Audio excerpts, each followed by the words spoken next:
but considering who you're playing this week, I think on that touchdown against Michigan State a couple of years ago, you had contain. Is that on that last play? Yeah. What did you see on that play? And I'm sure you've had to watch it a few times here. Yeah. We watched that tape. Me personally, I was setting the edge on that play. I got cut blocked by the fullback. There was probably 4 or 5 of us right there, and we couldn't bring the guy down, and he stretched out and made the play, scored a touchdown to win the game.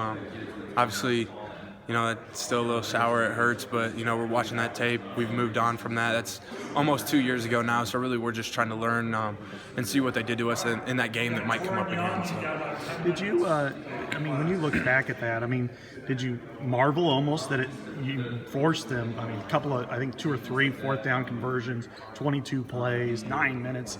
Just how tough you guys played on that drive. We gave it all. We left it all on the field, and gave all the effort we had, everything in the tank, and we just came up short. So, we're moved on from that now, like I said, though, and we're just trying to use that tape as a learning opportunity. So. Immediately afterward, do you remember waking up at night thinking there was that one play during that 22-play drive, like, if I would have just gone a little bit, that's a natural human reaction to that. Did you have any of that stuff, or does football absolutely just wipe that away? You can't have that.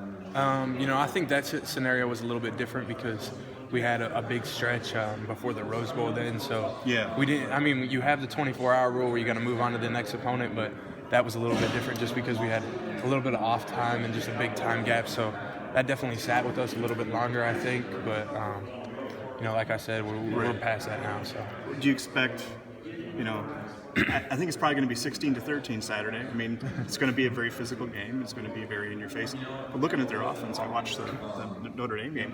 They're a little like Penn State now. They do a lot of move plays, and that quarterback does have great feet. The quarterback can move around definitely, but at the end of the day, they want to run the football. Downhill, power O, inside zone.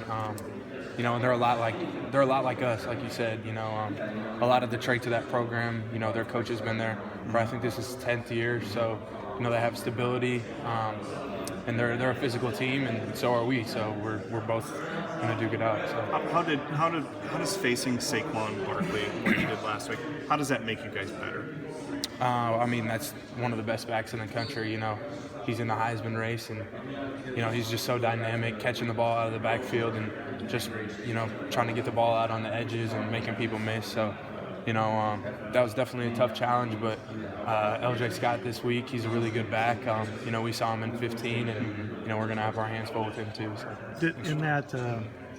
Did anybody, when you guys rewatched the film, anybody say to Josie, you should have got a flag on 75 for diving into the back of his legs when he was ready to wrap up Scott there on that play?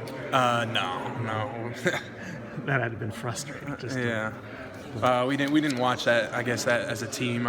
So, but no, we're past all that little stuff from that game. So you mentioned you had a few weeks, but just knowing the stakes of it, did that make it more difficult to get past a little bit?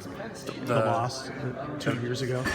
It was a big game and a Big Ten championship.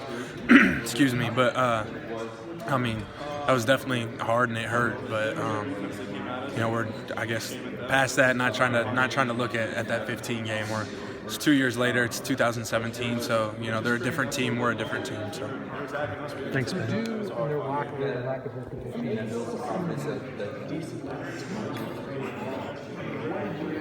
How did you have to prepare over the course on that game, especially in the fourth quarter? You just had to be choose your fundamentals. Not doing anything too special. You don't have to